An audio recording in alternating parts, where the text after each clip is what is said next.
Bienvenue dans une nouvelle vidéo MotoGP. C'est la deuxième présentation des livrets de cette saison 2024. Après le team Gresini il y a 2 jours, et bien hier, c'est le team Ducati officiel qui a donc présenté sa nouvelle livrée pour cette saison. N'oubliez pas de liker, partager, commenter et surtout vous abonner à la chaîne, c'est très important. Nous on est parti, on va parler de la livrée et des attentes sur l'équipe et des pilotes.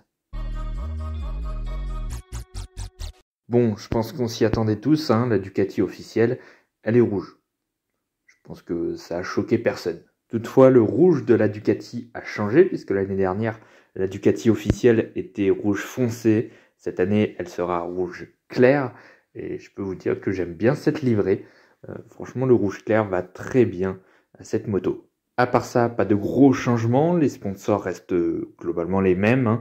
La Ducati est toujours rouge et noir.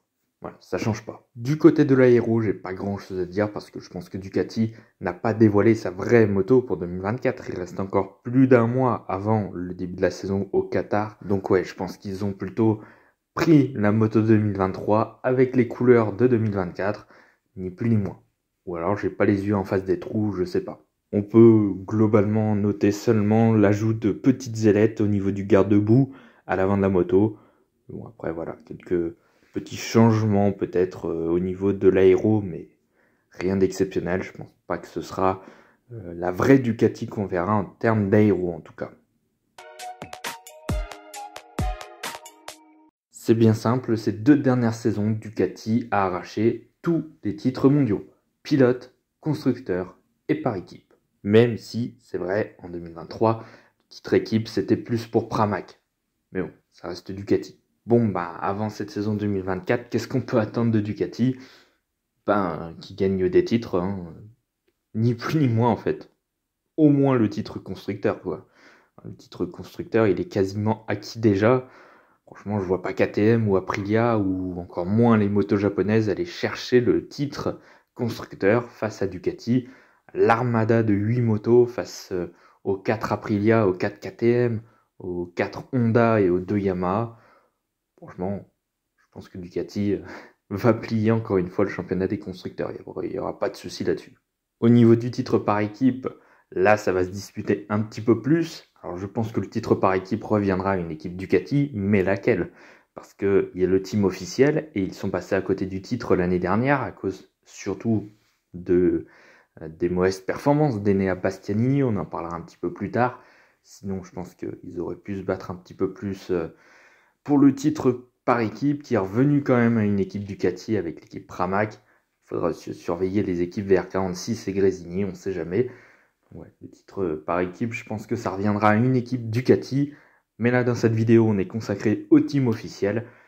Là, c'est pas forcément assuré ce titre-là.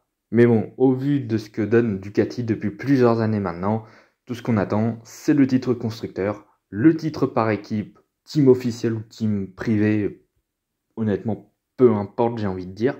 Pour le team officiel, c'est toujours mieux d'avoir le titre par équipe. Et puis évidemment, le titre pilote avec, si possible, un pilote en rouge, Francesco Bagnaia, surtout. Je pense que si Ducati n'obtient pas les 3 titres en 2024, on va pas dire que c'est une dégringolade, faut pas aller jusque-là. Mais on va commencer à remettre un petit peu en cause la domination de Ducati. Enfin, légèrement, légèrement. Parce que je pense que encore cette année, ils seront à plus de 10, voire même plus de 15 victoires cette saison. Je rappelle, il y a 22 Grands Prix cette saison, il y en avait 20 l'année dernière, ils en ont gagné quand même 17 sur 20. Cette année, il y en a 22, donc je pense que Ducati gagnera encore une belle majorité des Grands Prix cette saison. En tout cas, c'est ce que j'attends de Ducati. Malheureusement pour la compétition. Francesco Bagnaia est donc le double champion du monde en titre 2022 et 2023. Évidemment, ce qu'on attendra du pilote italien, c'est d'éventuellement aller chercher une 3e couronne mondiale d'affilée. C'est le numéro 1 de Ducati, c'est le grand leader de la marque italienne. Sur le papier, c'est lui qui doit aller chercher un nouveau titre mondial pour la marque italienne. En 2023, Francesco Bagnaia avait retrouvé de la régularité, ce qui n'était pas le cas de sa saison 2022, surtout en première partie de saison, où il y avait eu beaucoup d'erreurs, beaucoup de chutes. On aurait même cru qu'il allait perdre le titre mondial, qu'il n'y avait même plus aucune chance de gagner le titre en 2022. Heureusement, il a fait une deuxième partie de saison de fou furieux. Enfin, heureusement, pour le team Ducati, pas forcément pour les Français, malheureusement. Mais bon, en 2023, eh bien, il a retrouvé de la régularité, beaucoup moins d'erreurs, beaucoup moins de chutes en course, surtout. Du coup, ce qui lui a permis d'aller chercher un deuxième titre mondial.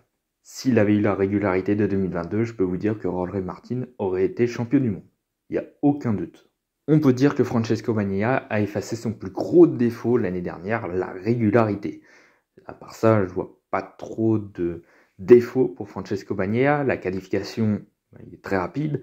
En course, il est très constant sur les tours et il est très rapide et il gagne des courses. Là-dessus, il n'y a pas de problème. C'est tout simplement le double champion du monde en titre. Toutefois, il manque peut-être ce petit plus pour faire rentrer Francesco Bagnaia encore plus dans la légende de la MotoGP. Alors déjà, un 3e titre mondial d'affilée, ça le placerait déjà un peu plus haut dans les hiérarchies. Mais disons que sur ces 2 titres mondiaux, il a gagné des courses, c'est sûr, mais pas beaucoup. Enfin, disons que Marc Marquez, par exemple, ou Valentino Rossi, ils gagnaient quasiment toutes les courses de la saison. Alors pour le spectacle, j'espère que ce ne sera pas le cas en 2024 pour Francesco Bagnaia, mais voilà, personnellement, je ne ressens pas vraiment un Francesco Bagnaia, un très très grand pilote parmi tous les champions du monde de la catégorie. Je le place, je ne sais pas comment le placer, mais disons qu'il y a pas mal de pilotes au-dessus de Francesco Bagnaia. Et peut-être même Fabio Quartararo, je le mettrais même peut-être au même niveau, alors qu'il n'a qu'un titre. Disons surtout qu'il manque peut-être un peu de charisme, et je ne suis pas le seul à le dire, il y a beaucoup de monde qui le disent. On ne sent pas une aussi forte émotion lorsqu'il gagne des titres que quand c'était Valentino Rossi, Marc Marquez, etc.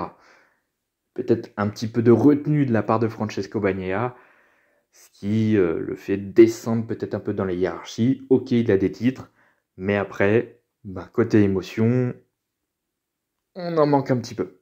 Donc c'est ce qu'il faudrait un petit peu en 2024, qui soit un peu plus, je sais pas, j'allais dire plus ouvert, moins de retenue peut-être. Après, c'est la nature de Francesco Bagnaia. Il n'est pas aussi expressif qu'un Valentino Rossi ou qu'un Marc Marquez. Ou après, voilà, je compare Bagnaia à des légendes de la MotoGP. Je devrais peut-être pas le faire, mais voilà, pour 2024, si on peut avoir encore un petit peu plus d'émotion avec Francesco Bagnaia, ce serait pas plus mal. Parce que c'est un pilote que j'apprécie, mais au final, pas plus que ça, quoi. Disons que s'il y avait un petit peu moins de retenue, peut-être que j'apprécierais un peu plus Francesco Bagnaia. Il est peut-être un petit peu trop froid. Après, c'est peut-être pas de sa faute, hein. C'est peut-être sa nature aussi, donc voilà, ce serait le petit plus qui ferait monter encore plus la cote de Francesco Bagnaia. Elle est déjà très haute, parce qu'il gagne des titres, évidemment, mais le côté émotion, je pense que ça pourrait faire remonter encore plus la cote de Pecco. Mais ça reste un excellent pilote, évidemment. Et en 2024, on attend évidemment de lui qu'il joue le titre mondial. Et éventuellement, qu'il le gagne. En revanche, ce ne sera pas les mêmes attentes du côté d'Enea Bastianini. Ce qu'on attendra de Bastianini, c'est qu'il retrouve un niveau similaire à celui de 2022, voire même meilleur. C'est clair que sa saison 2023 a été extrêmement compliquée avec une blessure dès le premier week-end à Portimao lors de la course sprint. Donc ça a été un gros coup d'arrêt à ce moment-là. Il a eu du mal à se remettre dans le rythme. Disons qu'il n'a pas eu de grosses performances cette saison, à part sa victoire en Malaisie où là il a fait un week-end exceptionnel. Mais le reste, c'était pas terrible non plus. Après, il y a eu 2 blessures. On va mettre ça sur le compte de la blessure, mais clairement en 2024, on attend beaucoup plus d'Enea Bastianini. On attend un autre niveau de sa part. Peut-être pas qu'il aille jusqu'à jouer le titre mondial, peut-être pas. Mais au moins qu'il gagne plusieurs courses dans la saison, qu'il fasse plusieurs podiums. Il n'en a fait qu'un l'année dernière avec sa victoire. Donc ouais, un peu plus haut dans la hiérarchie, quoi. Et aider le team officiel Ducati à aller chercher au moins le titre par équipe. Ce qui n'a pas été le cas en 2023 parce que Enea Bastianini était trop loin quand il roulait. C'est sûr qu'il a raté aussi pas mal de grands prix et ça a aussi pénalisé le team. Mais au-delà de ça, on s'attendait à beaucoup mieux d'Enea Bastianini malheureusement. Donc les espoirs de 2023 sont reportés à 2024. Et là, par contre, il va avoir beaucoup plus de pression parce que derrière, il y a un Rolleray Martin qui pousse pour avoir le guidon en 2025. Et si Enea Bastianini reste au même niveau que 2023 et que Martin reste au même niveau que 2023, on va avoir du turnover et Bastianini pourrait bien descendre dans l'équipe Pramac. Et Martin monter du coup dans le team officiel. Ce serait dommage pour Bastianini. Après une belle année 2022, après une belle fin de saison aussi 2021. C'est un petit peu dommage qu'il s'écroule un petit peu comme ça. Mais bon, moi je vous le dis, faut pas oublier Enea Bastianini. Je pense qu'il peut faire mieux, beaucoup mieux. Je pense qu'on le verra beaucoup plus haut cette saison. À quel niveau, je ne sais pas réellement. Mais je pense qu'Enea Bastianini pourra se battre pour des podiums un peu plus souvent.